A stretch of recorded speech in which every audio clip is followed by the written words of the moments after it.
台语字真趣味，乡亲啊，毋捌宝，台语安尼写，毋捌宝，毋知影好保守，不知道要宝贝珍惜，就是毋捌宝。恁个皮有真济对身体有帮助的营养物质，但是济人毋捌宝，食恁个拢甲皮卸掉。这间公司的主管毋捌宝，为着要安插家己人。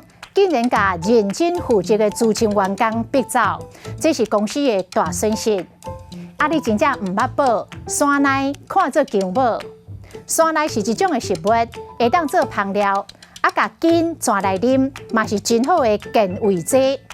山内佫叫做山姜，或者是台湾山姜。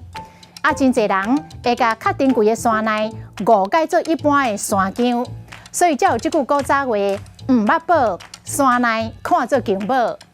另外一句俗语：老人毋讲古，少年毋捌宝。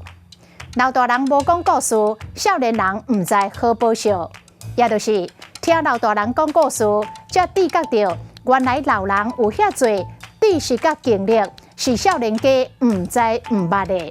所以就要知影，甲长辈来请教，学习到因宝贵的经验。